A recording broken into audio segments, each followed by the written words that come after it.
Yes, for today's video mga mare, kailangan nating magpaganda. Siyempre kahit paano magpapampering naman tayo. At ayan na nga, nagpa-facial na nga ang lola mo. Siyempre day off pero kasama pa rin ang alaga. Ayan na nga. Nagpa-facial din tayo pag may time para naman ang ating kagandahan ay mag-glow. At ayan na nga ang aking pamangkin pagkatapos ko magpa-facial, karga-karga ko na dahil ang kanyang nanay uli.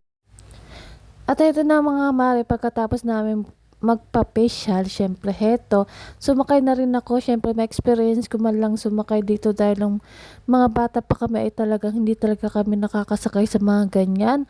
Tamang tingin-tingin lang talaga sa mga kayang maka-afford na mga ganyang mga laruan at napakahiganting laruan. Dati ay napakamaliit lang aming laruan, bisikleta na sira-sira na kayang pag natumba kami ay talaga to the max ang galos namin. At saka kapag tapos namin ng maglaro ng bike ay nako, todo sermon sa nanay. Kaya hayan, todo protect naman sa aking pamangkin. At ayan na nga, ginabi na nga kami at uuwi na rin kami maya maya. At heto,